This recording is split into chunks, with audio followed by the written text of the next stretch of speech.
proud to welcome the new neurosurgeon to our midst. First of all, we're going to have Dr. Malik speak to us about introducing Dr. Ellen Ayer, who, if you read the letter, which you read the whole thing, you're telling me, right? Yes, I did. First thing he told me is, I read your whole letter. So I told him I was going to test him on it.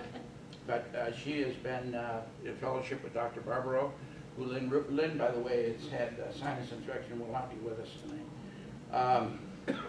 And has been working with Dr. Tu, and I believe they're both on the medical advisory board for the Trigeminal Neuralgia Association.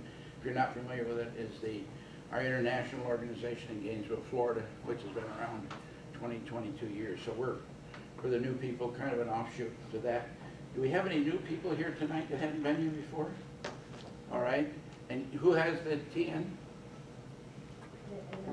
You do. And the last name is? Monk. How you doing, Bob? Good. Okay, so everybody else has been here at a meeting, at least one meeting before. All right, and you brought your daughter. Well, that's a new member. Had an added face to the meeting. That's right. About ran them over down the hallway as I was running. Apologize for starting late. So we started about 35 minutes late. So I'll shut up and let Dr. Malik kick it off. Yeah. Well, you know, you're quite familiar with my face. So I didn't want to take a whole lot of time regarding introductions. But Tim and I had discussion before, and Dr. Ayer had introduced herself through a letter also. I thought it was important to have the opportunity for Dr. Ayer to interact with the folks here.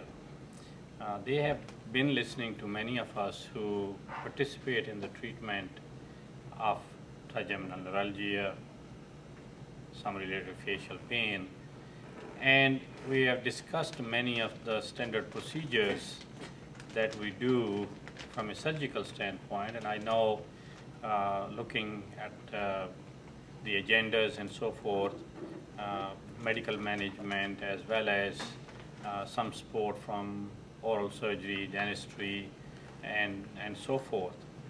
However, most of us on the procedural side of it have not talked a whole lot about what do we do in situations where our standard treatments fail. And Dr. Ayer has had quite a significant experience dealing with problem of that nature. And the title of her talk actually says it all. She, as Tim said, she has had training in neurological surgery at University of Cincinnati, and therefore had a very significant exposure to Dr. Tu and her own interest. And then her fellowship was with Dr. Barbaro, having the same on the functional side of it and so forth. So I thought it would be very helpful for all of us, including myself, to hear what she can contribute to the care of all of the patients over here with different challenges and so forth. So here you are. Thank you. I appreciate that. She is, by the way, you know, she's going to be practicing out of the West Bloomfield facility, where I'm primarily located at the present time. And Dr. Schwab also sees some of the patients over there, as well as she's going to be at the main campus. But a fair amount of focus is going to be at West Bloomfield, so she would be available to all of you. Okay. Well, first of all, thank you all so much for having me. Let's have a seat. And I kind of wanted to give a little bit of an introduction to myself, kind of my background. As they've talked about, yes, I did come here from Cincinnati, and I have to say Cincinnati is my home. It's where I grew up, and I was lucky enough to stay there and train, and so spent a lot of time working with Dr. Tu. So as Dr. Malik mentioned, have a lot of experience in very classic trigeminal neuralgia, But I then also had the opportunity to head out to San Francisco, and I just want to point out that this is what the Golden Gate Bridge usually looks like. Yeah. Despite the pictures where you can see the entire thing, that's what it usually looks like. So I got to work with Dr. Barbaro there, and I don't know, did anybody make it down to Indianapolis for the regional meeting that was a couple weeks ago? So No, I saw Dr. Barbaro when he spoke here. Dr. Malik invited myself and Great. Lynn Ruppy when he spoke to the Ford group Great. at the Townsend. Great. So he is on the he and Dr. Tu both on the medical advisory board, and they had the regional meeting in Indianapolis just a couple of weeks ago. But one of the other aspects of my training in San Francisco was working in neurostimulation. So I also work in epilepsy, movement disorders, and neurostimulation. So all of the ways in which we try to interact with the normal electricals and oftentimes abnormal electrical circuits of the brain and try and modulate them so that we are trying to help people come back to a more normal level of function. So, you know, despite having been in practice in Cincinnati for a few years, and just, I promise I'm older than I look. I called her a teenager. I decided that after this winter, Cincinnati did not have quite enough snow for me. I mean, this was just not nearly enough. And so I thought I would go a little bit further north and find some more snow. We set a record this year, you know. We did in Cincinnati Yeah. too, but Did the you? one part it doesn't show on that picture is how many more hills there are in Cincinnati.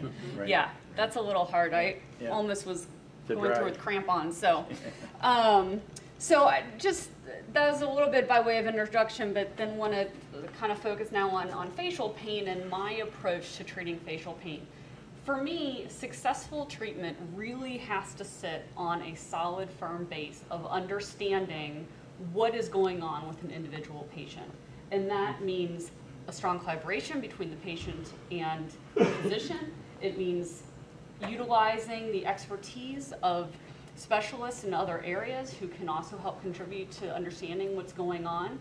And that really, the center of it though, has to be finding the correct diagnosis, right? So when it comes to facial pain, what we know is that it very much can be a very severe facial pain, but not all facial pain is trigeminal neuralgia. And that's a lot of why the Facial Pain Association is now, that's what it's now called rather than TNA Association. Because when we talk about TN, we're really talking about one particular syndrome, right? We're talking about that sharp electrical pain really brought on by outside stimuli, sensation, wind, all of those kinds of things. Even though as time goes on, many patients will develop a more constant version of it. So if I meet a patient and examine them, talk with them, understand what's been going on, someone presents with this picture, then I have a better idea of what treatment options are now going to be most effective for them, right? Because as we've, as many people in here were sort of talking about microvascular decompression, you know, when it comes to TN, we have this understanding that a lot of times it's because an artery is pressing on the nerve. So if we go in and actually decompress that, pad the nerve, that we can treat the underlying pain. And I know there are individuals in this room who've had amazing success with that treatment. But that is not the only thing that causes facial pain. And you know, there can be migraines, cluster headaches. There are things that can look a lot like trigeminal neuralgia, something called temporal arteritis, getting pain up over the side of the head, can affect the eyes as well. Cervicogenic pain, believe it or not, the very upper part of the neck, cervical spine, the base of some of the sensation that feeds out to the face has some some of those cells live up at the very top of the neck. So you have some bad spinal disease up at the top of the neck that could come out as facial pain. And then TMJ is another one. I will say that there are a lot of patients that I see who have been sent by their dentist because they originally thought that that's what was going on. And sometimes it really takes having a couple of experts taking a look to determine what is going on. And unfortunately, some patients have more than one thing, so we have to parse that out. But if we look at really this concept of nerve pain itself, I put into the category the classic trigeminal neuralgia and then a neuropathic pain. Because a neuropathic pain can very much feel like a trigeminal neuralgia, but could be related to something else other than an artery pressing on the base of the nerve. So patients who have had other surgery.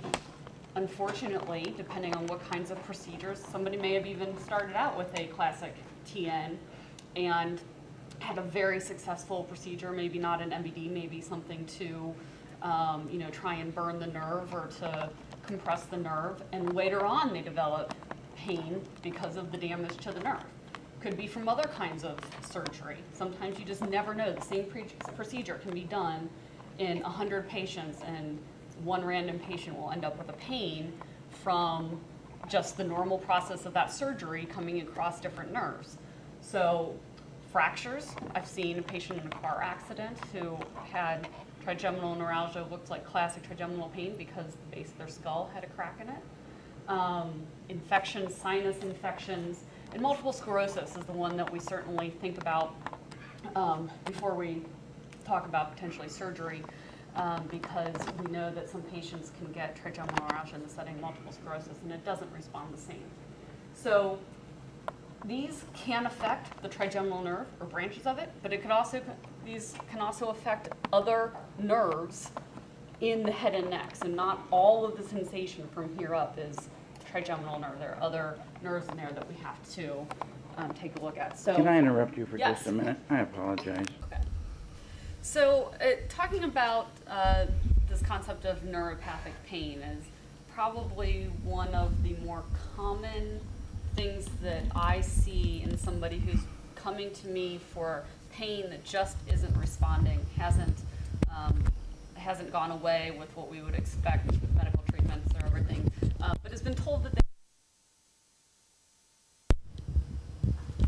sometimes, it's just not TN. It's a neuropathic pain from another source. And so, but they can look very much alike. And the idea behind neuropathic pain is that, in our normal system, we have pain pathways. We have a set of nerves that go up to the brain that carry that pain. But if you have a nerve injury, those nerve fibers that carry pain can actually be the first ones to be injured. And if they go away, unfortunately, you can have other fibers in there that are still hanging on, except they're now telling this center that everything coming into it is pain. It's sort of taken over that pain pathway. And sometimes you can have that, it just continues on as this cycle, so that even things like light touch really drive you crazy. So neuropathic pain is when the nerve fibers themselves are injured and they are sending incorrect signals to the pain centers. Now, with everything, pain medication, really, I won't say pain medication, but neuroleptic medications, in the class of anti-seizure medications, the same medications that often work for TN do also work for this, and is always going to be our first line therapy. But the problem is, and what do we do when that's not working? So, one concept that has had, and I will say we continue to do in some cases, is, well, if you think the reason that it's now painful is because what are the remaining nerves out at the end of the face, or can happen in the arm or something, are sending abnormal signals, why not just cut those, right? Now, why not just get rid of the rest of them? And I will say we do still do that. Supraorbital neuralgia, patients who have pain here from an injury here coming up their forehead, it's a pretty straightforward procedure. You can go in and just cut this nerve and therefore disconnect it. You end up being numb here and works quite well. And I will say, having worked with Dr. Tu, I will tell you that he's done the same thing in trigeminal neuralgia. When patients have had, where they really did start with a classic TN and MVD worked, they returned with pain that wouldn't go away, re-exploration didn't help, rhizotomies, the needle into the face to burn the nerve, radiosurgery, all those things didn't work. They continued to have pain and has gone in and cut the nerve. And I've certainly worked with those patients and know that many of them will tell you their pain really did get better afterwards. But for some patients, the pain will come back. But it's now a different sort of situation. So we can do nerve cutting. Now I have to say, from a background of what we call functional neurosurgery, so really trying to, as I mentioned before, moderate the electrical signals of the brain, spinal cord, and nerves so that we're getting them to work more normally. I really kind of prefer to think about ways in which I don't have to destroy a nerve in order to get somebody to where they need to be, and particularly if the trade-off between the two is not going to be too different. I'd like to preserve. And so the next approach then is stimulation. Peripheral nerve stimulation is basically an electrical stimulation, and what we believe that it does is it interferes with the remaining parts of the nerve's ability to transmit those signals back up to the brain as pain. And so what patients then feel in the area where the stimulation is, it's a real pleasant kind of buzz or tingling, and when the stimulation covers the area of the pain, patients can get good relief, and that is much better than the pain itself. So this is if we're talking about out in the periphery, out in the face. It can be done across the back. There are a variety of particular nerves in which this has been done. I will say the most common is probably occipital nerve stimulation. So some patients can develop an occipital neuralgia, so these nerves that basically come up from the back of the base of the head, back of the scalp, and come up, just like you see here in this picture. And after a whiplash injury, or sometimes a direct, or sometimes a direct injury to the back of the head, that nerve gets injured and damaged, and you can block it for periods of time, but the pain comes back. You can just place electrodes across the nerve, send stimulation through what's not shown here is a little generator. It's about the size of a pacemaker that gets put underneath the collarbone, sends electricity up through these wires, and instead of the sharp shooting pain that you feel over the back of the head, you feel kind of a pleasant buzz and you don't sense the pain. So we've taken this concept and applied it to other areas, and I will tell you that if there is trigeminal pain across the forehead and across the cheekbone, it can work pretty well. It's a little bit harder when you get down to something like the chin because you're moving it and trying to keep wires in one place, so that's a little bit of an issue. My favorite engineer here has a motor cortex. So we're going to get to that. Yeah. We're going to get to that. Absolutely. So, so this is one approach that I think about when it comes to neuropathic pain that isn't responding to medications. Now, you do have to have some sensation in the area that you have the pain for something like this to work, okay? If the numbness is too severe, then you don't have enough ability to sense the stimulation for that to take effect and relieve the pain. So it's one of the things that I have to put into my, assessment of which options might be helpful for somebody. Now, I mentioned before that upper cervical pain or disease can sometimes reflect up into the jaw.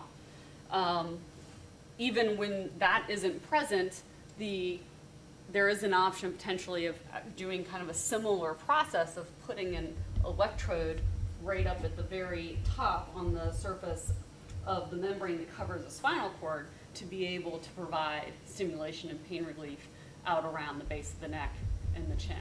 Is anybody familiar with a spinal cord stimulator? Is this something anybody's seen?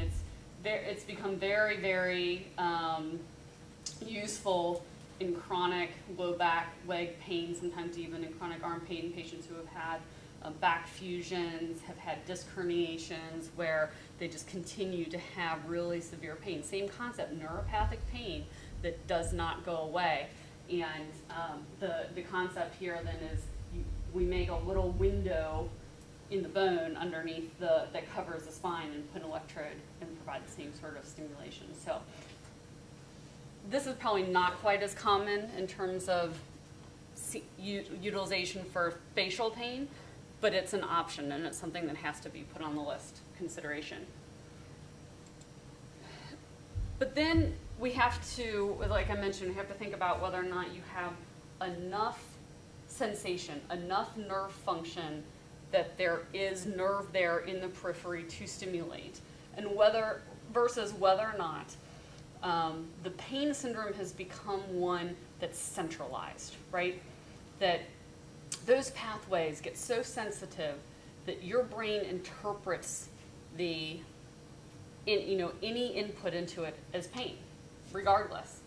And you can get rid of the input coming into it, and it gets so sensitized that your brain is telling you you're in pain regardless, right? It almost sometimes doesn't matter. And it doesn't mean that you have to be completely without sensation in order for that to be the case. But for some patients, the pain really now is, it's certain nerve centers in the brain that are basically saying, I am in pain all the time, okay?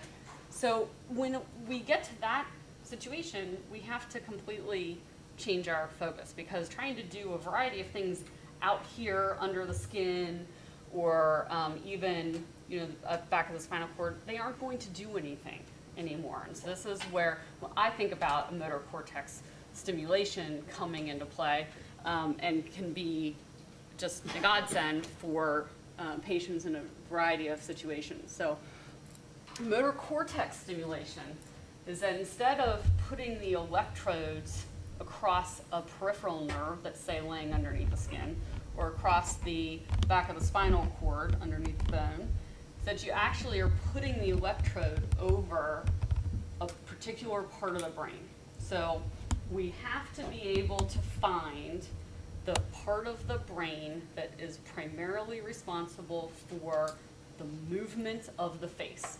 And it's on the opposite side of the pain that we're trying to treat, okay? So we do things like a functional MRI, special kind of MRI test, do fancy, 3D imaging and mapping in the operating room to make sure we get to that spot. And then place electrodes, and now it requires making a little opening in the bone. But again, this is a situation where we want to trial it before somebody really commits and we know that a final implant is what's going to be done. So this is what it looks like in surgery. This is what it looks like on x-ray. So basically, if you imagine the patient looking the same way, face, you can see the teeth here, back of the head, top of the head, is that these two rows right here are these two things here, okay? So it's a procedure of, we use a lot of the out of surgery maps and things to get ourselves close to where we need to be. Make a little window in the bone, use some surgical tricks to be able to confirm that this is exactly the spot where we want to be, and then put electrodes so that they run along that area that is primarily responsible for movement of the face, okay? And they're sewn, these electrodes are sewn onto the membrane that covers the brain, so you're not actually on the surface of their brain, you've got a little layer in between. And then close everything up, except generally speaking, we'll hang the wires out through a little bit of an incision so that we can have you come into the hospital a night or two and hook up the stimulation. Did you have to do this? Did you do a trial or did you go full implant? We did a trial. It was a trial at about 7:30 that night. Yeah. Yeah. The Yep. wire coming out. It was just out my neck, I think it was, or out my chest. I can't remember. And that was when he turned it on. And what'd you think? When it was first on, was it an immediate thing, or was it kind of like it took a few minutes to sort out what was going on? It was immediate. Really? I was in a little bit of pain. I was in mild pain, but then when he turned it on, and he turned it up to only 2.5, and my face felt normal. It was amazing. Yeah. It was unbelievable. I mean, Dr. Brown. it was not only was I crying and grabbing his arm, and we had the nurses crying. It was amazing how Yeah. well it worked. Yeah. My face felt normal. That's great. It was unbelievable. Yeah. And that's exactly why, you know, I personally want to make sure that in everything I'm doing, I'm keeping track of all this information, because I'll get to this, one of the, I don't know if you had any insurance issues in getting to that point. You probably did. Yeah. That's probably one of our biggest issues. 5 months. Yeah, 6 exactly. months. Yeah. So, It was hell. I can imagine. Absolute hell. Absolutely, absolutely. So, you know, it's a process. It is, it's a piece of hardware, right? So we go through all this and then have the leads out temporarily so that you can understand whether or not this is really going to help you. And we do that for a couple of reasons. You know, it's nice not to be living with a piece of hardware that doesn't do anything for you, right? So we don't want to implant a full system if it's not going to help you, because there's some additional risk to the surgery by doing the full system. And unfortunately, the reality is that of the parts of this, the battery is the really expensive part, right? So you can buy a pretty decent car for as much as that battery. This car, I mean, it's about a $30,000 item. So that being said, we also want to make sure that it helps. So it's a practicality issue, unfortunately, about saying we want to know that this really works before going through that second stage process to put in the battery. So that's a lot of reason why for the trial. Same thing is true for most types of nerve stimulation, whether that's spinal cord stimulation, peripheral nerve stimulation, is that there's a trial process where you get to fully experience it before a permanent system goes in, which personally, if I was considering that, I'd like that as well, to know, because you know, I don't want to go through the whole thing if it's not going to be making a big difference for me. But it is one extra step along the way. And the other things when it comes to motor cortex stimulation, I'm glad to hear that you had such a complete response to it. I don't want to mislead patients and every patient into thinking they go into this and that they're going to get quite that lucky. I would say that the vast majority of patients would say that they have major relief, but there's still some kind of dull underlying that may be going on, but that the difference is such night and day, they'll take it. Right? It's kind of like you were telling me you were the shooting pain is what was killing you, the dull stuff you could have lived with, right? That's it. Right? So, you know, this is kind of the same as, can we really get the severe under control and make life as functional as possible? And if somebody has a great response, we then put in a battery. It's kind of like I said, like a pacemaker goes in underneath the chest, typically is where we often put it. And then what we have found with this particular treatment is that, and it may be that the brain starts to get a little bit used to the stimulation, so we may have to adjust the programming over time in order to keep up that level of benefit that somebody has. So it kind of switch around the way the stimulation goes. The challenges of doing this, I sort of alluded to, is the trial stimulation. Some people, you know, you don't really want to, when you finally get to that point, you don't want to have an extra step. It is an implanted device. Things can break. They have to have another procedure. Battery at some point runs out. Most rechargeables now last 9 to 10 years. They actually, my little commentary, they actually could last longer, but the FDA makes them put a dead stop in them at 9 to 10 years. So they want to know that there's a point at which there's a safety check that we know that they're not having problems. But you know, again, not everybody responds, and insurance coverage right now is probably the biggest challenge that we have to all the stimulations. Occipital nerve stimulation is probably the most accepted. When you go to try and stimulating other parts of the face, it is more of a struggle. And this is where I think it's really critical that for me as a physician and everybody who works in this field to continue to document and just be absolutely diligent about documenting what experiences that we're having and being clear so that we can continue to present this information back and be able to provide data so that we can continue to offer these therapies to patients who are going to benefit from them the most.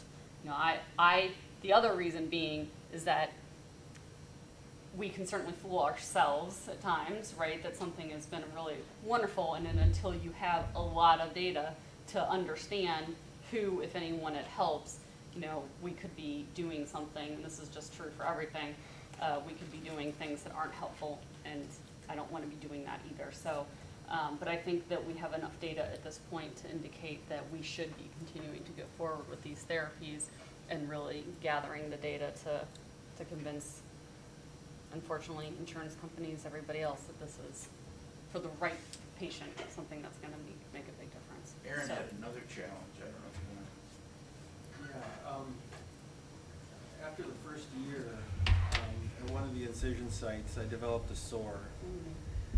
And it turned out that it must have been really thin, or the skin was very thin. It couldn't heal the way it was supposed to. Yep. The wire broke through. Yep. So it had to all come out, and Yeah. then 6 weeks later, I would put it back, or put a new one back in. Yep. Yep. Yeah. How long ago did you have your procedure? If you don't mind The first one I had in 2004. that. Yeah. Then I had, the next one was a year, 05, and then that one lasted 7 years, and I needed a new battery. Got a new battery done by my regular pain doctor. He does the back stimulators, and he So you don't just have changed rechargeable? No, I didn't. I didn't go with the rechargeable. I went with the regular one because I didn't want to sleep with the pad on. He said I have to have that recharging all the time. Not all the time, but at Well, night. you made it long. You made it a long period on one battery. Most people don't make it quite that long on a battery for this sort of indication. But you know, I think that one of the things that is good about functional neurosurgery, really, I mean, I say functional neurosurgery because I mean, there are many ways in which I describe myself. People ask me what I do. So, well, I'm kind of a glorified electrician, to be perfectly honest, right? I mean, it's like I find abnormal electricity in epilepsy, and we, you know, turn that off, right? We get rid of it. We have abnormal electrical activity in Parkinson's disease or in tremor, and I put an electrode in there and turn on the stimulation to calm everything down, and you know, same thing with pain. So, as someone who works with a lot of hardware in a number of different patient populations, we are learning so much about how to really, you know, there are such nuances to doing some of these surgeries that we've been picking up over time. And, you know, that is, the issue of erosion is exactly one of those things that, and so we still can't prevent all of it, but it's a matter of And keep an eye on carpentry it. also, roof carpentry. A little bit. Yep. Gotta have the right fasteners. Yep. You bet. Put everything back together. You bet. Love those titanium plates. Yep. And torque prevail screw. Yes. Absolutely.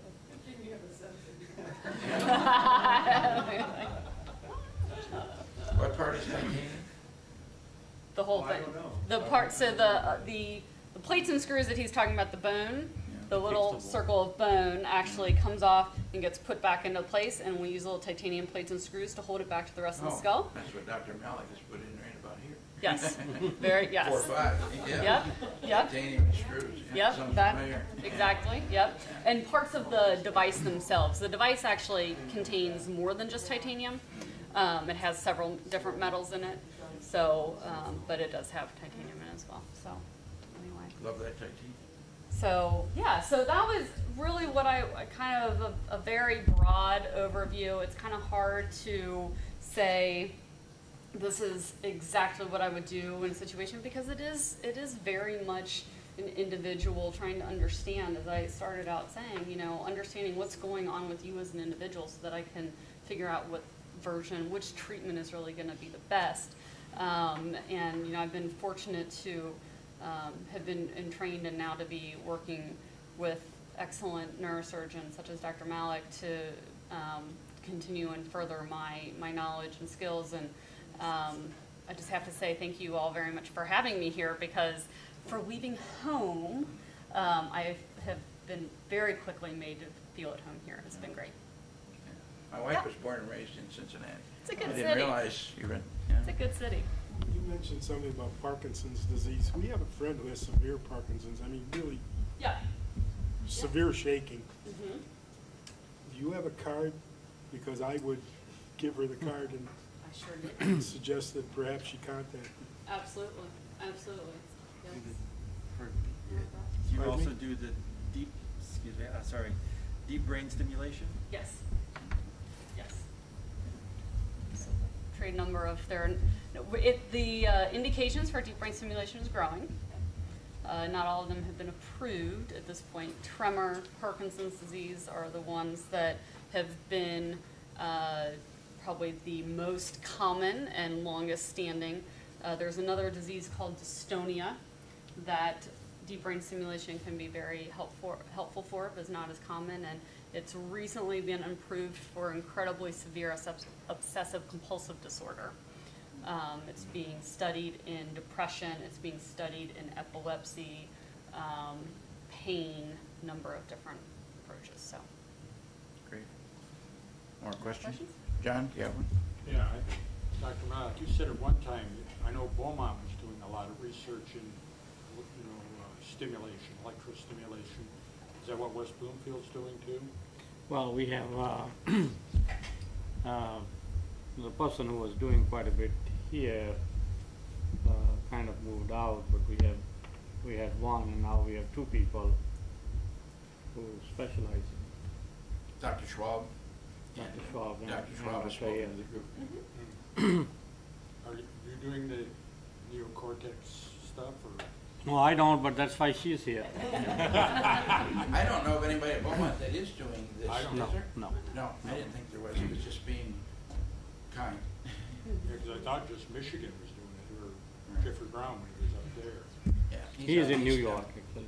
Yeah, he's out on Long Island now, I think, isn't he? Yeah. There? Yeah. I think so still. I haven't talked to him in a long time. Yeah, he's in New York. Great. Any other, Aaron? My electrode, there's just one electrode with 4 paddles on it, Yep. like you showed in many of the pictures. You did have one picture that showed 2. Yeah. Is there a preferred method now? Can you So- elaborate on that? so- Has there been a change or? Yes and no. There is not enough data out there to say that one is truly bigger, you know, success than the other. What we do know is that finding the motor cortex is the critical thing. So many of us will put 2 alongside of it versus 1. It can be done either way. The reason I personally do that is because not everybody's as lucky as you are, and sometimes we need more programming options. And so the ability to not only stimulate along one lead, sometimes we'll put in 2 and they only use the 1 for a really long time, but sometimes we then need to, if we have 2, we can actually crosstalk electrodes. We're getting into serious geek stuff right now, but I can, you know, I can do a lot more crossing of contacts to be able to change the stimulation to allow for more options. And like I said, some people become almost not resistant, but yeah, tolerant. Thank you, tolerant of that. And so you need to start stimulating the neurons in a different way. So I do it mostly so I don't have to go back and add them later. That's what I'm thinking, because after I've gotten the new battery, even when I got the new battery, I was still in pain, and I was slowly degrading over time, and then I realized, or then when I went back to the doctor, my battery was low, and so put in a new one, and I still had to start back on medication to get back to functioning the way I wanted to. So that's what I'm wondering, if I needed to, or if a redo of the electrode would be beneficial. I would Possibly. first start with adjustments in the stimulus of the program. So if you've been living on the same program for a long time, We've tried different programs with different electrodes, rearranging, flip-flopping the anode cathode, and sometimes it made it worse. I couldn't find a setting that I liked, at least not yet. Who did that, Aaron? It was the Medtronic representative that worked with Dr. Schwab. Oh, okay. You did And- see Dr. Schwab. I hate to say it, but I mean, there was not a lot of experimenting that we did. It was, I'm more open to experimenting than I think than they were. Yeah. I'm okay with it, but Yeah. they didn't want to. Might be a stop. Be worthwhile. it is, programming can be a labor of love. I will tell you that, and that is true for almost all the instances in which we implant electrodes. For many people, it can be very straightforward, but for me, the first stop before thinking about any other surgery is to really just exhaust all the programming. So, yeah. I can help you work on that if that's something I'm that would wondering help for you. if you do that yourself, I or can. does, probably have to get, you need information from Dr. Brown on where he put it, and Probably. maybe you could probably figure it out. Well, if Dr. Schwab has any of the records, I would be able to get them, but I don't think he has the That's all implant. Did you location. trade anything from, or transfer anything from Brown to Schwab? No. Only the MRIs, we didn't, Oh. not the functional imagery type things. You can get a hold of that though, right? Showing the signals. Yeah. I make no promises, but I am willing to sit down and try and do what we can to figure it out. Yeah. I can't take the meds. Yes. The meds would kill me. Is this type of thing only for typical trigeminal neuralgia, or? I would be- say it's actually almost never for typical trigeminal neuralgia. It's really for, and I'm careful about when I say typical and atypical, so because depending on which literature you read, atypical means like there really is no nerve damage or anything else going on. But atypical for me oftentimes really means not the classic Yeah. type 1. So there are such great treatments for classic type 1 that those are always going to be the first line.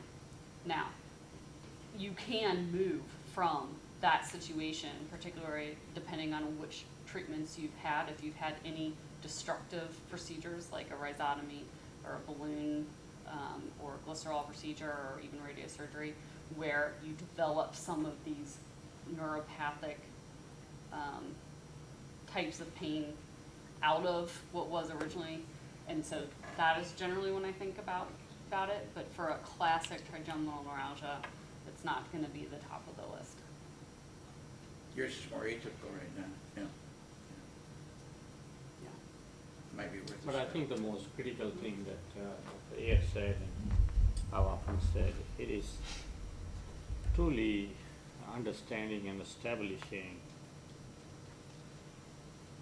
the pain classification that you're dealing with, because the treatments would depend upon your actual diagnosis, and oftentimes it takes time, a lot of relationship, go back and forth, since the diagnosis of these conditions is totally based on history. I mean, we don't have any significant test that you can do, and you say it's this label and it's this label. Yeah, you talk to people and you kill them to just answering questions, same questions over and over again. It's like interrogated by FBI or the police or so forth, or the attorneys. You think why they are asking you the same question 5 different ways, because all what you're trying to do is to understand what is the underlying process. And so you kind of propose the treatment based on that. And obviously the first line always is medicine, adjustments and so forth. Although I've gone through this, will you define the difference between typical and atypical? Sure. So, again, it kind of all depends on whose definition you're going to use. So, Kim Burchell, a couple years back, is a neurosurgeon out in Portland, kind of classified type 1 and type 2 trigeminal neuralgia. So the type 1, like the most classical version of what anybody would describe, it's probably mostly what you were describing. So that sharp, lancing, feeling like a hot poker in your face, feeling like electricity being driven through your face.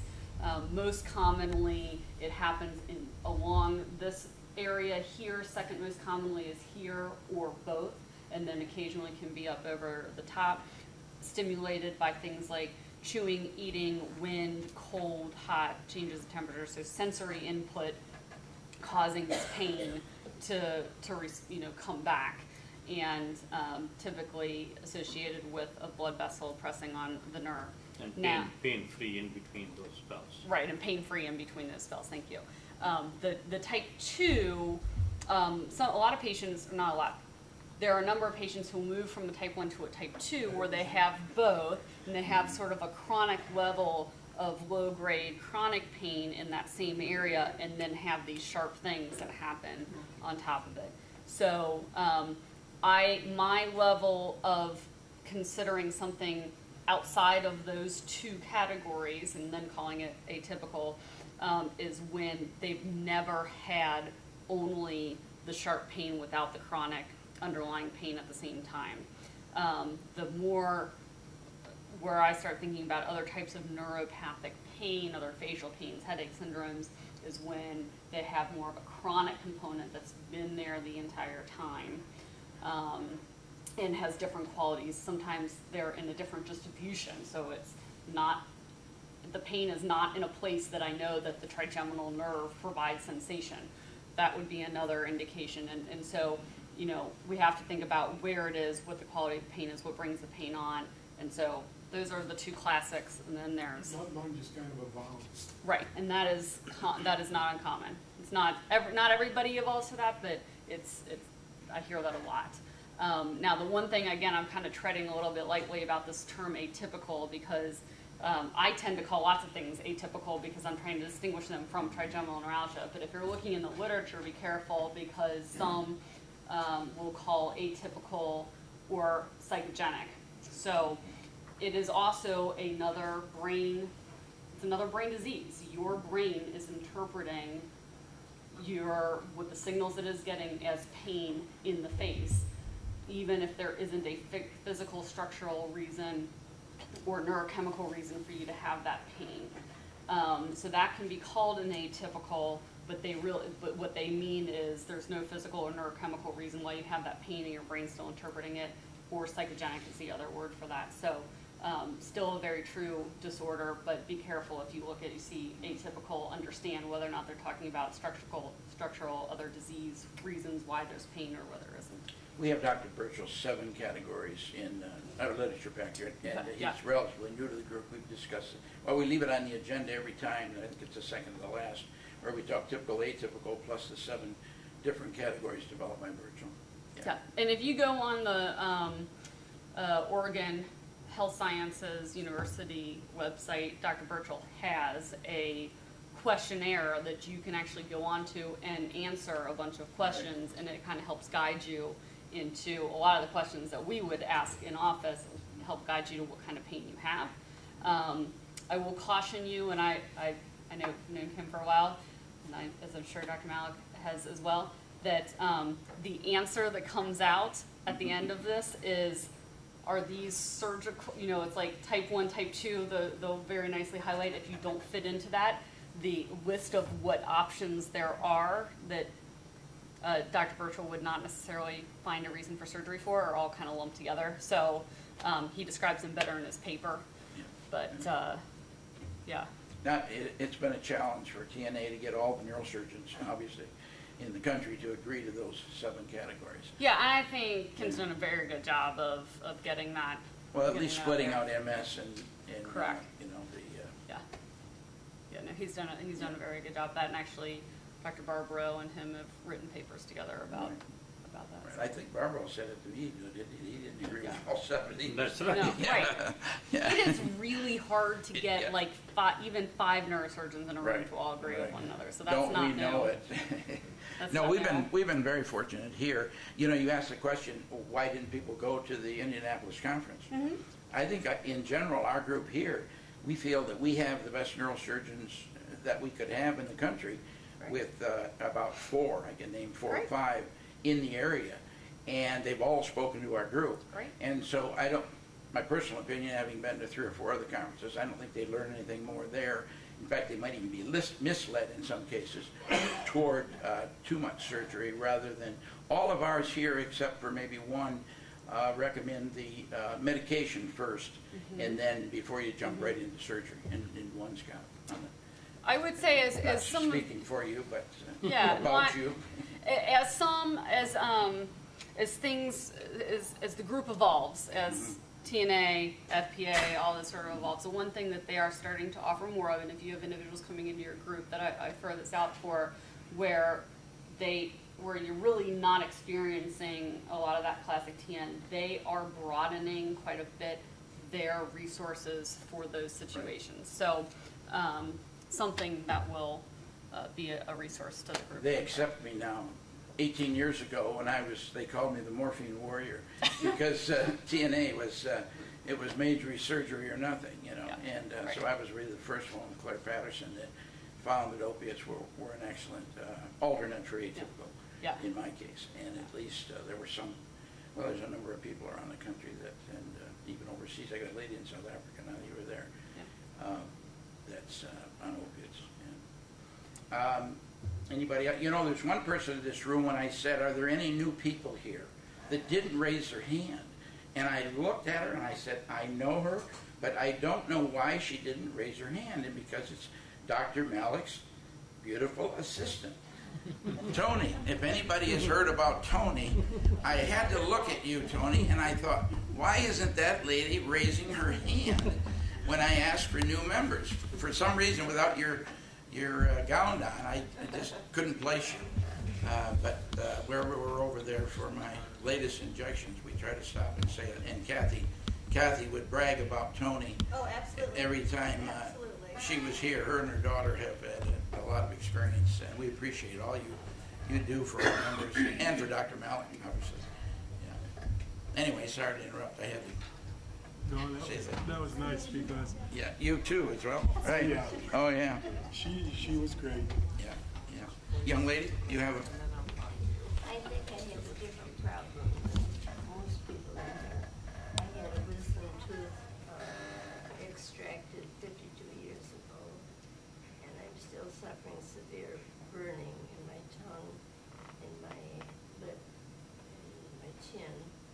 I have visited Dr. Tu in Cincinnati several years ago, and he injected something here to go into my trigeminal nerve. But so far I haven't had any. Did that help at all? No. No. Okay. I don't know if you ever experienced that problem. Yes, I've seen that, yes. And that is in that category of neuropathic pain, where it's basically the nerve has been injured I and was it can, injured from an extraction of a wisdom tooth.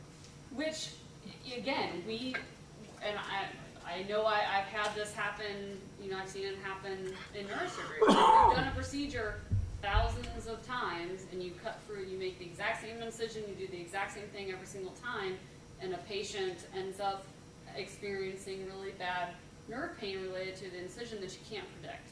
So I don't say that I say that because I don't want you to think that, your dentist or oral surgeon did something wrong. It's just that sometimes we can't predict that process is one that's going to set off and, a response in your nerve that's not going to heal. We have a lady here. But that Donna, would be under the that same spoke. category No. of potential peripheral stimulation. Correct. Donna has the same issue here, right? That you've had that. I had an infection for 3 years in here, and it ate through the bone into the sinus, and we think the infection damaged the infraorbital branch of the V2 branch here. And so I've been on strong morphine for 17, 18 years. Now this would be an alternate to it, but as long as the opiates are working, and as long as the insurance continues to pay the bill, Be in happy land. yeah, it's not cheap. But anyway, I think, don't you think a stop to see you would be in order for her? More than happy to. Make an appointment with her and get her card and stop into her office and see her. Some of these are things that have come about since you saw Dr. too. He wouldn't have been able to offer them back then many years ago, right? These are relatively new, so, yeah. He was probably doing that for a diagnosis, right? Well, did he burn the nerve? No, he probably did local injection, alcohol block. I think that's what he did on me. Yeah. I think one thing patients have to be careful about is when you go to a dental surgeon and they recommend, for example, a root canal or something like that, I'd get a second opinion. I just wouldn't arbitrarily accept that first opinion. I will tell you that I have seen, and I don't say this to denigrate any dentists or oral surgeons, because I'm sure that colleagues of myself and everybody else have, had the reverse happen, but I have seen a patient who's had all of their teeth removed because of what was believed to be dental pain. And that is why on that pyramid of getting to a successful treatment, it has to be all these things. The right diagnosis is right at the core of that, but oftentimes that requires the conversation between here and the other physicians. The first dental surgeon I went to wanted to do a root canal. Because you told him it felt like an abscess tooth, probably, right? Yeah. Right, which it Oftentimes Right. that's what you believe. I Absolutely. went to a second one, and his recommendation was go see a medical doctor. I don't think this is dental. Right. Yeah. Yep. At one point in the trigeminal neuralgia, Casey talked to us about 5 years ago. Dr. Ken Casey was here, and he said in the TNA database, at one point, 62% of the people who ended up having surgery had gone to a dentist first. Right. So I don't know what the numbers are now, but it feels That's like probably a roughly dental similar, don't you abscess. think? Probably 40 or 50% at least. Yeah. It's probably a little bit better understood now. We probably get a few more people directly to a neurologist or a neurosurgeon. Oh, we're trying to communicate with the dental other community. issue is that if pain is localized, Right. you always think of that this was, or I had my tooth pulled out and that's why the pain started. My general question always is, why did you have your tooth pulled out? Right. Right. Yeah, how do you know what comes first?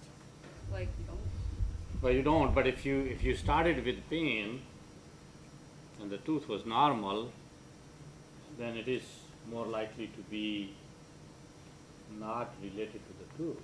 well, in my case, the dentist was removing an old silver filling that was breaking down. And then after that procedure was done and it was filled up, then the horrible pain came. Well, that is what neuropathic pain is. And then came 2 root canals and then a tooth extraction and then even worse. Right. The problem is So we what don't came really first? know if it was a bad tooth until they take the tooth out and look at it and see if it's infected. But just like that, I had one tooth that the oral surgeon said, "That's a good tooth, Tim." I said, "I don't care, take it out." Because that's the last thing I've got up here that could be causing that pain. He took it out and walked back in and said, "See, I told you it was bad." I said, "I don't care." Put it back in. Yeah, I don't care. Yeah, put it back in. Yeah. You really don't know, you take it out. Go I ahead. have Clock, can I another get your question. card? Hold on a minute. Don has another question here. I have another question. So that situation happened on the lower back tooth, not a wisdom tooth, but the first regular molar. And since then, I had another tooth on the top that needed a root canal. It was very sensitive to temperature and getting real irritated. And the endodontist did a root canal on that tooth and said definitely the nerve was, I forget what he called it. It wasn't exactly an infection, but it was inflamed. And he said it did need a root canal, and he's very sensitive to my trigeminal neuralgia, and he diagnosed it to begin with that one. So now the root canal that he did on that side on the top is having the same issue and pain that was going on the bottom. So do you see that common where it can move up? Well, or the- it's just that your nerves are so sensitive? Right. It's that when you have one neuropathic pain, that particularly if it's in the same rough area of the body, that you're going to be more likely that any sort of inflammation, irritation, damage, minor things to another area nearby, that will become neuropathic as well. So unfortunately, that doesn't surprise me. I see that. And he's saying maybe Which is you why have- he was afraid probably to. He was. Yeah. But now he's saying maybe you have a sinus infection and that's why that area is hurting so bad. But I thought it was related now to the hypersensitive nerve. Yeah, I mean, sometimes I definitely will tell you that sometimes it's not totally clear and it may mean a trip to a sinus specialist to look and really make sure before you start, because before you start getting into all kinds of, you know, when you've had one treatment that has not gone the way you would hope, you know, certainly for me, or you recognize that any treatments have trade-offs, you know, for me, I personally want to make sure, I want to be pretty darn sure that we've crossed off other things on the list. So is that in ear, nose, and throat?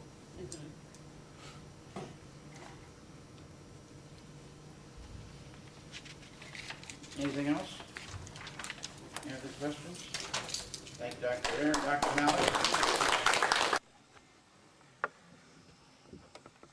Talking about, and yeah, we're going to continue the meeting. We'll get quickly to the new member introductions. I just wanted to cover a couple things so you know where you can pick up the materials. This is, I don't think we could do any better than Dr. Ayer. What do you think? She was excellent. Excellent. She really knows what she's talking about. And yeah, she really, you know, we have a love for Dr. Malik. Anybody, well, I've had neck surgery with her, not general surgery. But she's going to be a great addition over there. I don't need to go through too much more of this unless you've got any questions. This is the item here, and well, your mom has already heard that. We feel that this is one of the most important areas of the meeting, in addition to having great speakers like she does. What we're doing now is every other meeting we're having speakers. For about 15 years we had speakers every month. We can go back to that if you want to, but we find that the interim meeting gives a little more time. A lot of times the speaker will go maybe I guess they haven't gone over 2 hours, but people leave like this and you really don't have time to talk to all those people that left. Usually 2 hours, people are kind of worn out, who've got kids at home. So feel free to come to the interim meetings as well. Run that up a little bit, Aaron. No, the pad. Yep. The 3 articles, again, that I talk about fluctuations in the body's internal, I think you can read that. That article, this one in terms of antidepressants, and the one on the opiates not being the first line. A lot of times people are saying, oh God, they gave me an antidepressant, I'm not depressed. My contention is anybody with trigeminal neuralgia to any extent has got depression of some form.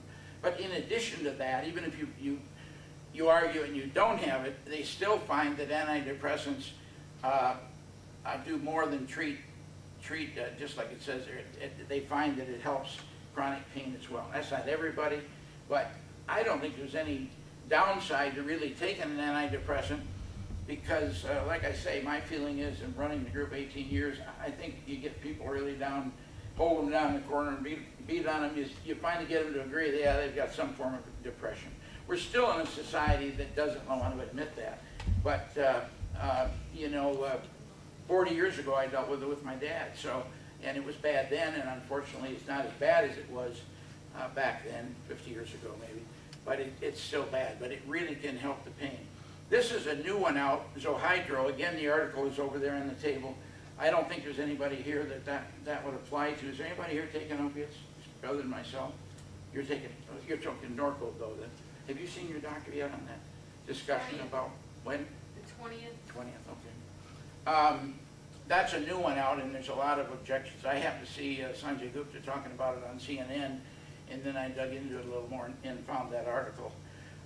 This is a real troubling one, and the reason I talk about it is so many of our people get diagnosed by talking to somebody that they sat next to on the plane, or their mother has it, or their father, or their neighbor. So many times, trigeminal neuralgia, like I said, people are going to the dentist. But even kids, I read the 3 case studies on kids 9 to 13 years old that had the MVD in the end. God knows how they, I wasn't able to absorb a lot of it because a lot of it was technical language. But just to remind you that kids can have it, I heard also that a 3-month-old had it. Now, God knows how they ever determine in a 3-month-old. I guess if they determine it's not colic and they just lay there and scream maybe, and probably with an MRI they found a compression or something. Must be how they found it. These case studies didn't address that. These were 9 to 13-year-olds who could communicate a little better. Again, free and low-cost meds, if you fall into the category of low income, low assets, low things that they monitor, you can get free meds from some of the manufacturers. That list is over there under, it's a 4-pager. I think the 3rd and 4th page are the name of the companies and the numbers to call about getting free meds. Contributions procedure. I didn't mention what this was. We got another $500 check from the Gamma Knife. I hate to tell you that because then people say, well, shit, he doesn't need any money for dues. Put that away, yeah. But we had a $500 a few years back from Midland. For those of you that are new, we lost a neurosurgeon in Midland who was doing a great assistance for us with the Gamma Knife. And that's a long story that if you want to hear it, I'll talk off the record. The other thing is, I forgot to tell Dr. Ayer, I'll communicate to her, if you hadn't heard, I was sending 34 of these DVDs to various members and people overseas and all around the country, and now our videos, up until last November, were available on the TNA site. I've got that on the agenda. You go to facepainhelp.com and click on the videos. And also, I forgot to mention to Dr. Ayer, I'm not sure she knows it, she said, did anybody go to the regional conference in Indianapolis? The main conference, it was in San Diego last October, all of those presentations are online as well. So, and they're all individually categorized, and the lady that was putting ours on kind of left the organization, and they tell me they're interviewing people to replace her. So instead of me having to make copies, 34 in real time, you know, and mailing all those out, that cost has been reduced. If anybody wants, you know, if you missed something that she said and you want to copy this, just holler and I'll make you a copy and send it to you. Down here is oh, I don't have the agenda, sorry. I can't find it for some reason on there. But number 9 on the agenda, 7 new definitions of face pain developed by Dr. Burchell. What that does is take everything other than classic, they called it T1, and it's T2, and then there's other names, but they split out MS, shingles causes trigeminal neuralgia, and some other things. The one lady that had to leave had a question, just for your information. She was asking the neurosurgeon, she's got trigeminal neuralgia, is there any concern about taking the shingle shot? Because most people, my wife, I don't know if my wife got hers yet, but most of us, they're recommending that you get it. I think it's maybe over 60 or 65, maybe it's 50, I don't know. Lynn, our co-leader, God bless her, she normally can answer those questions that slip my brain. Anyway, she said that she didn't think that would be any problem for her. I'm guessing she's in the 60s decade. There would be no, Dr. Ayer said to her, there would be no problem for getting the shingle shot. That's where, you know, we had such a large group. I think people, I'm talking to her husband and John, and he's saying, well, here's a question I wish I'd ask. You know, we got to ask these people when we get them here. Feel free to ask them. I'm glad you piped up. Usually we have a little more questions than we had tonight, which is not an indication. Maybe she covered everything you needed to hear, and I really apologize again for screwing up and not having the video here. Shut that down, Aaron. We'll go to the new member introductions, unless you've got any other questions about the schedule again. Lynn's got a physiatrist that Dr. Masai is down here, Musabi, that she wants to get in. Maybe we'll break our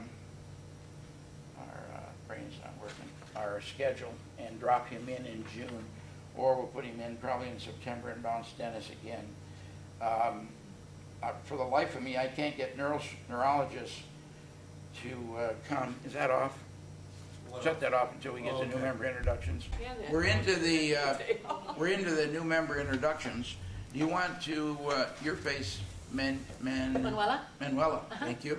So you've been here at least 2 or 3 meetings. You want to introduce your daughter? This is my third. This is my youngest daughter, Natasha. Oh, and she's, I call her my angel doctor. Angel Because doctor. the minute I'm sick, I mean, she just panics. I have an Yeah. older daughter who lives in California, and she's Just more reasonable. she's just more reasonable. But I mean, I just say, you know, my fingertip hurts, and she's Yeah. hysterical. Comes over with soup. What can I do? Let's go to the doctor. Let's go to this place. Let's try this. Let's try acupuncture. So she was very interested in coming in and Now, listening. And is she bought me the book Strike Back. Okay, you have the TN. I have We the talked so much about your daughter, I was thinking that maybe your daughter had it Oh, no, as I well. pray to God she doesn't. No, Oh, no, okay. no, I prefer to have it, thank you. Okay, yeah, okay. But she's just coming to support. So we really don't have any new member. Well, have you been here before to talk? Me, Yeah. You talked at the last meeting? Yeah. the one before last. When we had the camera on? Yeah, okay. So you were new. I'm sorry, I mixed up myself. Oh, I kept that's thinking okay. that her daughter had it. I'm glad you Yeah, I'm don't thinking have of it. somebody else. Yeah, I'm yeah. sorry, guys. Yeah. I really am, No, no. you don't wish this on your worst enemy. needs an advocate. You'd be Yeah. happy for an advocate. I do. I have a very Bring- supportive husband. Bringing somebody else along for doctor appointments or for this, I think is very, very beneficial. Well, she lived in California for 8 years, and when I was diagnosed 3 years ago with chronic kidney disease, she moved, came just back for me, so I'm extremely grateful. And I think God probably sent her here for a reason, because Yeah. she's kind of been my strength, my rock. Well, let's talk about your case again. Has it progressed, gotten better, worse? I went to the one neurologist I told you that I wasn't happy with, and then I made an appointment with a second neurologist, which I went 2 months ago or 6 weeks ago. Here at Beaumont? I'm a Beaumont, yeah, my You're doctor's here at Beaumont. Beaumont. And she told me, and I mean, I can't say I dislike her, I like her because I don't really know her, I've only gone there once.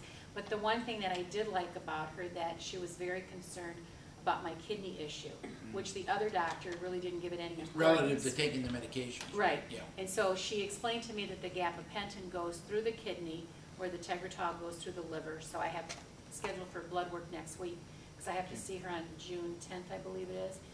And she's going to see how my numbers look. So at least she's concerned about that. And she did tell me that depending on, you know, if I have any episodes or how frequent they are, if she can lower my dosage, she will do so. And then she was going to call my nephrologist, which the other doctor, I told her I had a kidney disease, and she just kind of, This is of the gabapentin? yes, this is Yeah. gabapentin. Yeah. Which I admit, the first few days I was kind of funny, and I tripped and I missed the last 2 steps in the house. But after that, And she never misses directions or right, that's true. schedules, and she drove past the restaurant we were supposed to Yeah, go. so She never does that happened the first few days, but I think I'm getting a little, I'm better after the You first get, few you days. have to learn Yeah. to. Well, the gabapentin and Neurontin are supposed to be the safest medications. Tegretol is the Why one am you're I really worried allergic to about. all of Hmm? this? I wish I wasn't allergic to all of this. Yeah. Well, that's what the neurologist said, but she said because of the kidney issue, that's where there's the concern that maybe it would have to be changed. And it's, you know, I hope it doesn't, because like I said, the side effects were minor. So I'd hate to have to start a new one, because I have very low tolerance to drugs. When I was with the kidney disease, I was on steroids for 6 months, and I lost almost all my hair. People thought I had cancer, and I had to wear a wig for about a year. Is that the same as you, Donna? You're allergic to? I'm allergic to, so far, 3 of the anti-seizure meds. Let's hold on. Let's see if they're the same as Manuel. Manuel, she's allergic to 3 of the anticonvulsants. See if they're the same. I They don't know tried that- Tegretol first, then Neurontin or gabapentin, Right. and then Lyrica. And you're allergic to all of them? They all made me break out on my stomach. Oh. And A rash me in, too. um, Fourth one, trilactone. and I couldn't breathe properly. Like 20 minutes after taking them, I would start like kind of So now, Back to respiratory. the opiate type oh, okay. medication, which And that you had no most of reaction. the doctors don't want you to take. They don't wanna prescribe it. Right. Yeah.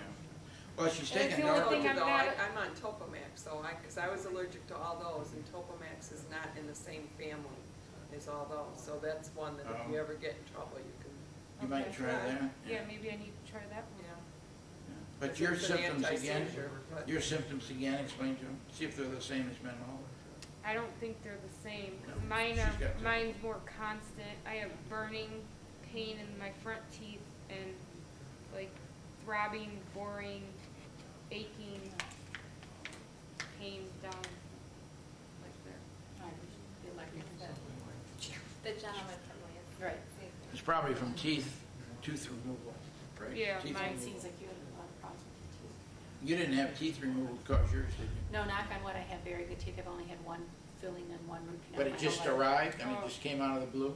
Last year I would have like maybe one of these, I would be, washing my face, and when I dried my Yeah. face, I just got like a shooting pain, but then 6 months would go by and I'd have another one. But then in January, it was the one that I kind of just Yeah. had to hold on to the counter, because, You went to Pre-TN. emergency? and then I ended up in emergency after 3 Pre-TN, days because I yeah. couldn't take the pain. Have you Was seen a it- neurosurgeon at all? I have not. No, I've just had those two. What- I did take Dr. Ayers' card because Yeah. I got really good vibes from her. Yeah. What'd you say, Don? I was just wondering when she went to the emergency room if it was constantly shooting or. Well, it was unbearable that one day. I came home from work and I couldn't even drink water, and that's when my husband said, let's go to emergency, and I said, well, I know what I have, because I had given on the computer because Yeah. I didn't want to tell her anything. So I thought, oh my gosh, I have this disease. So I went and, when they did all the examinations, and the doctor came in, she says, you have TN, and I turned around to my husband, I said, see, I didn't have to come here, I knew what I had. What'd they You give know. you? What'd they give you? They Anything? gave me Vicodin, which Vicodin. I was very upset because I've never taken it. So they gave me half a pill, and I got really, really dizzy, and then they made me lay down for a while, and then they took me out in a wheelchair, and I took that for 2 days, and then they gave me a prescription for the Neurontin, and I started taking that, and about 4 or 5 days later, the pain started to ease. Okay. And then it took me forever to get in to see a Did they- neurologist. Did they do the MRIs? And that's what I was saying, No, that neither you need neurologist a has neurologist even because- asked me to do Well, an yeah, MRI. because what they want to eliminate is MS. They want to eliminate tumors, and they Yeah. want to eliminate aneurysms. Aneurysms. And that's what your neurologist, one who's Should do just a experienced with this, will Yeah. definitely do for you. So you're saying that a neurosurgeon would probably prescribe the MRI more so than a neurologist? No, Or the neurologist should do The it. neurologist should But do she's that. a There's- neurologist. She has I've There's seen two- two, and neither one has even Then you mentioned. didn't see the right one. There's two views on that. I have a different view. I say go to a neurosurgeon, skip the Or neurologist. you can do, Yeah. now you can if you have somebody like Dr. Ayer. Yeah. Well, Malik will see you too. Yeah. But we I just had a haven't yet. neurologist prescribe the MRI for me, and I think he didn't make it a detailed enough MRI, and there was no contrast. Which No, that's they the don't need MRI I told you, contrast. That's the same one that I used to go to, and he always Yeah. ordered the contrast, so I Right. don't know why. I can't have contrast. You're allergic to that? Yeah. Kidney, I can't have Oh, contrast. that's yeah. right. Yeah, isn't it funny? I wonder why he The did it. contrast is normally when they're looking for something else other than Yeah. the tumor and Well, they aneurysm. should have been and looking MS. for the blood vessel thing. Well, even, they don't, an MRI doesn't always catch them anyway, no matter Yeah, what I they know. do. So they can't You use eliminate that as other a things, but- diagnostic tool. I'd suggest you go Because see they're Dr. eliminating Ayer what they're doing. after hearing her speak. I would suggest Yeah. you go see her. Does she do Have you, like MVDs and, or does she? I didn't only get do that. these That's a good advanced? point. I need to ask her that. I need to Yeah. write to her about something else. She is. But she's really, it sounded like in the atypical Right, area. Yeah. it's more into the atypical though, that's what I Yeah. got. It's good that she knows that. Right. You know, if I had to pick between them, Malik, I'm just looking at her age. Malik's done a hell of a lot more MVDs. I would have you Right. in my MVD. Right. It sounds like she's more in the down in front here, down the dust area of the atypical. It's Yeah. like when all else fails, here's an You do alternate. Malik and Yeah. then you go on to. I think she's given us more information than a lot of them on the atypical and all those that we've had Right. speaking. Right. Most neurosurgeons are in the typical She really arena. zeroed Yeah. in in Yeah. a very clear and concise way Yeah. on the variety of Yeah. atypical. Schwab talked, as close as anybody would get to her would be Dr. Schwab, who's in the same group over there dealing with atypical.